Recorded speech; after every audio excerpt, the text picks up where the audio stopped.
Good afternoon. We'll call the Budget Committee meeting to order for June 16th, 2021. Ms. Washer, roll call, please. Mr. Harris? Here. Mr. Curran? Here. Mrs. Burdick? Here. Mr. Fanton? Here. Mr. Ricky? Here. Mr. Stockin? Here. Mr. Crandall? Here. 7 members present. Thank you. Housekeeping business, it was asked of me if the members could remember to turn their microphones on when they speak, please. Thank you. First order of business is the approval of minutes from the May 19th meeting. I'd entertain a motion. Thank you. Mr. Stockin makes the motion. Mr. Curran seconds. Any comments, corrections, or additions? If not, all those in favor say aye. Aye. Opposed? And those minutes are approved. County Treasurer Terry Ross, sales tax report, please. Good afternoon. Everyone has the sales tax report in their packet. And we had an extremely large increase in sales tax from last year at this time to this year of about $888,000. So we are currently on gross receipts up about $2 million. If we deduct the diversions for the AIM money and the distressed hospital funds, we are up about 20% at 1.6, almost $1.7 million. Does anyone have any questions?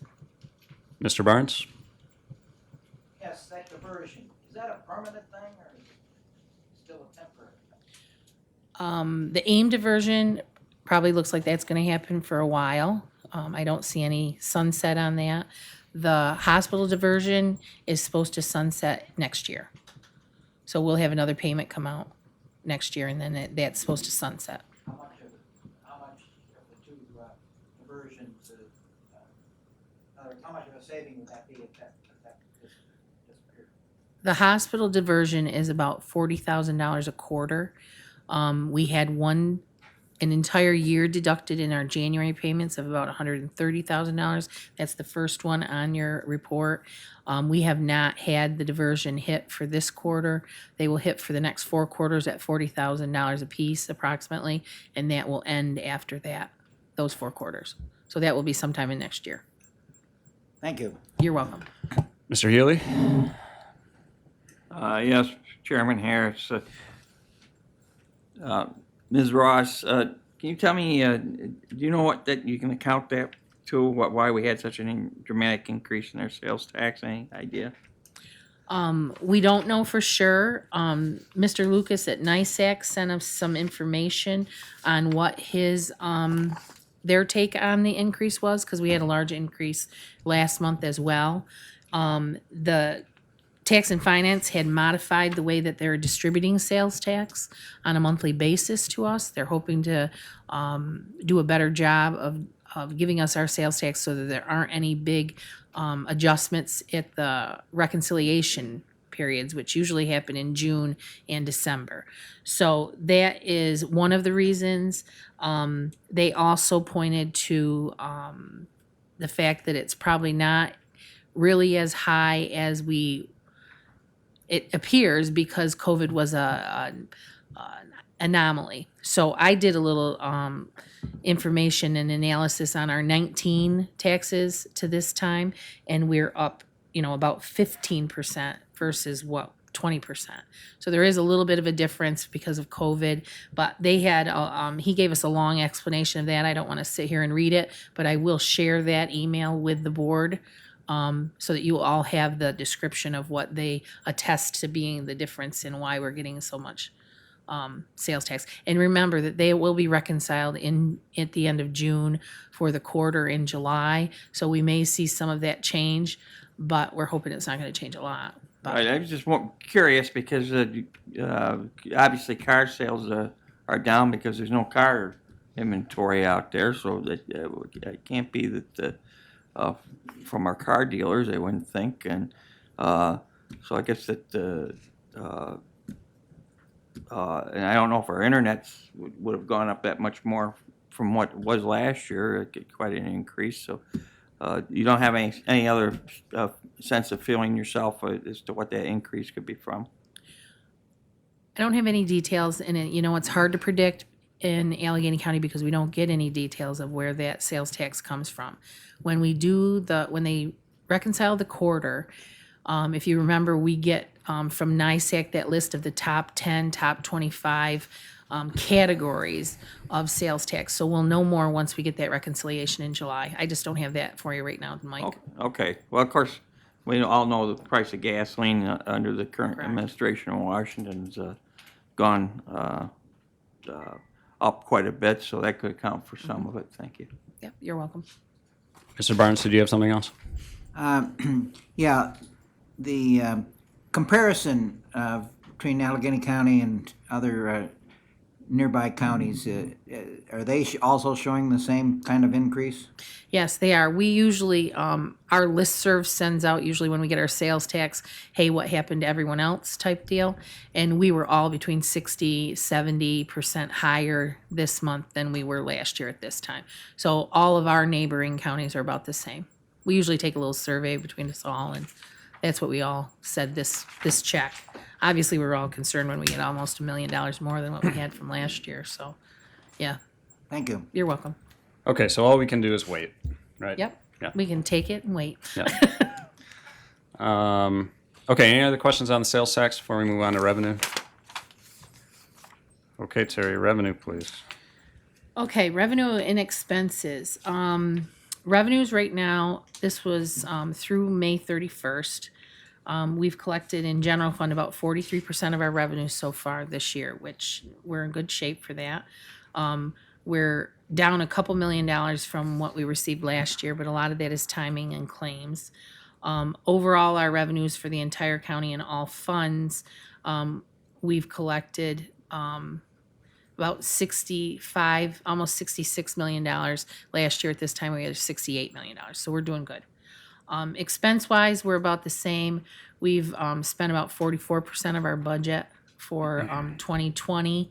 Last year at this time, we spent about $45 million. This year, we're about 42.8 in general fund.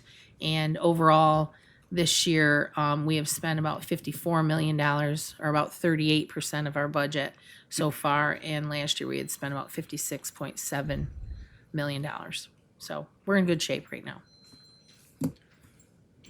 Any questions on that? Terry, that American Rescue Plan first payment, is that included in this report? That is not included in this report.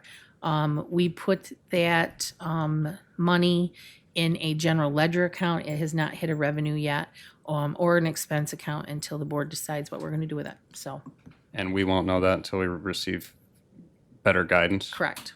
Yep, So we're sitting on that too. correct. We're meeting with Drescher and Malecki this Friday to go over some of the procedures that we're going to use to go through our records and all the money that we spent last year in COVID for the revenue recovery part of that. And then we'll move forward from that after Friday. Okay.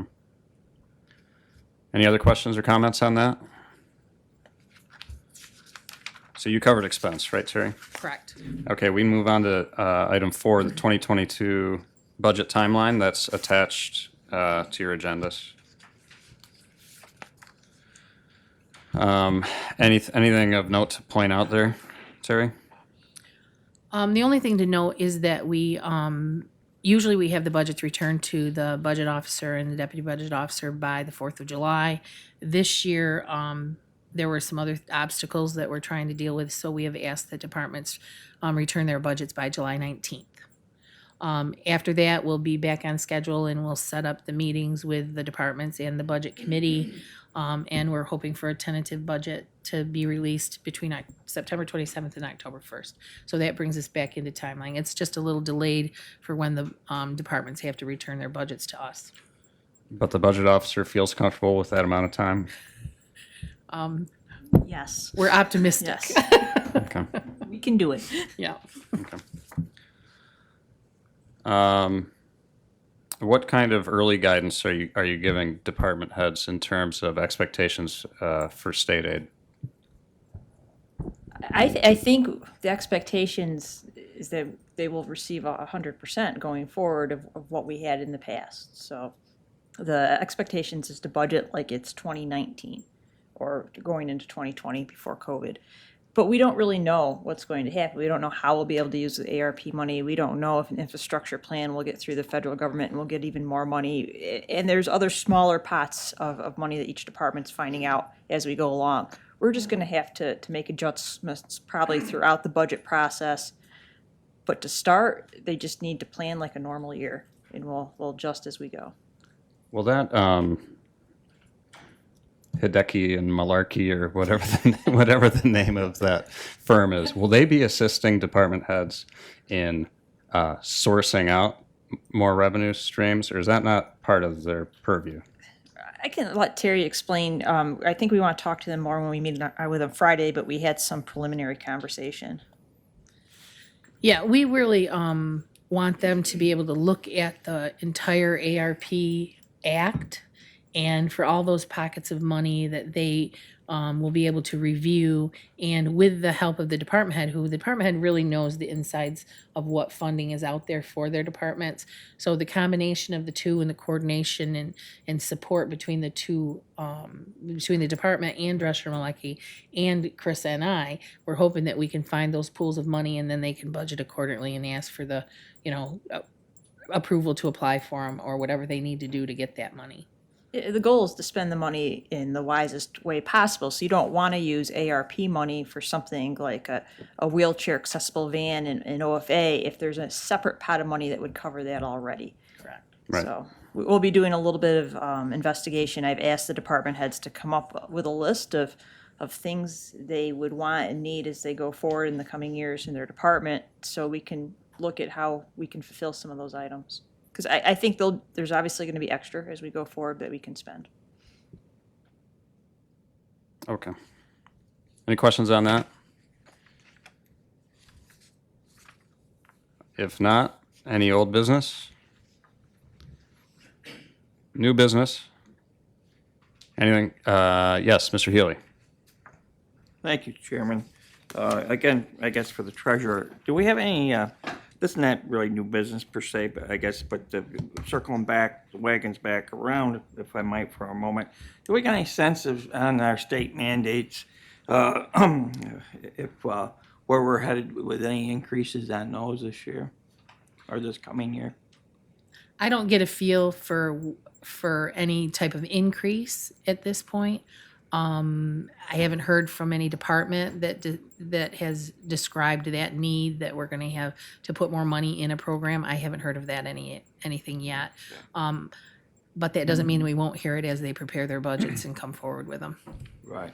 And also, if for anybody listening in that maybe their first time or may not know this, the AIM payments and the distress hospital payments that are now taken out of our budget, maybe you could highlight them a little bit, tell people about what they are and where they came from, and in actuality, they're just another state mandate.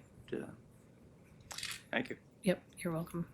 That's correct. The AIM payments in the distressed hospitals both came down from the governor that in order to fund those projects that he had for the distressed hospitals throughout the state of New York, there was a calculation that was used to decide what county paid how much, and ours is about $130,000 a year. And as far as the AIM payments are, that was a shift in an expense that was on their budget to pay and that's the aid to municipalities. It was a shift from them paying it directly out of their budget to retracting it basically out of our sales tax. And them, you mean the The state of New York? Correct. Thank you. You're welcome. And Terry, the AIM payments percentage-wise of our sales tax hits us a little harder than other counties because we have more municipalities within our county that received AIM prior to that shift than other counties. So I think we were near the top of the leaderboard for sales tax percentage that got shifted over to AIM. Thank you.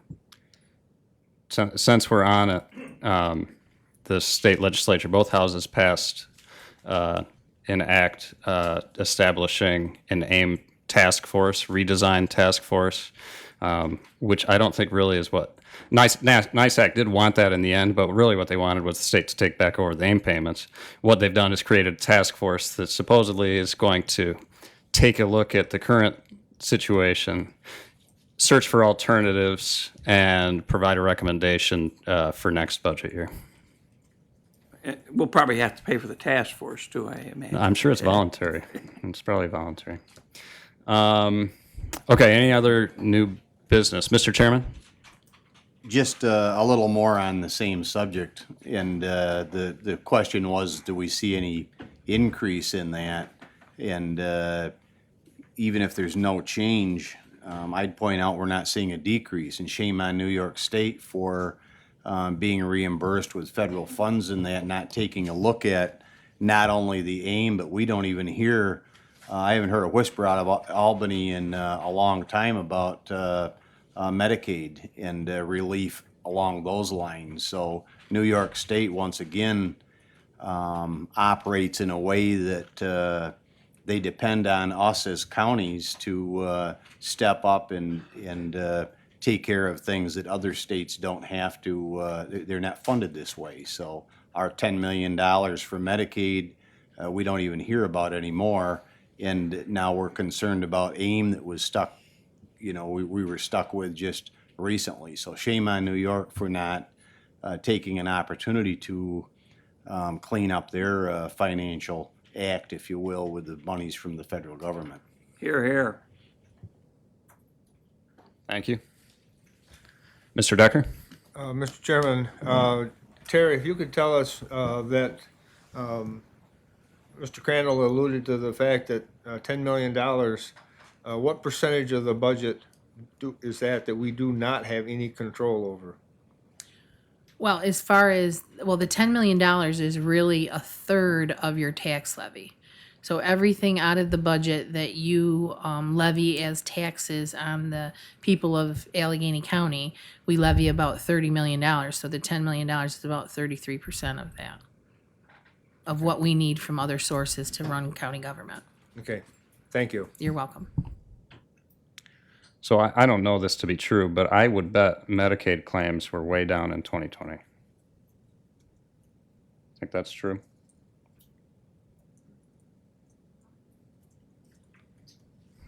I think that's hard to predict because we're on a weekly share program with the state and our payments went down. If you look at the back of your audit on a budget day, they went down to about $146,000 a week because of a reconciliation with the EF-MAP money. So now our Medicaid weekly shares has gone back up to about $176,000.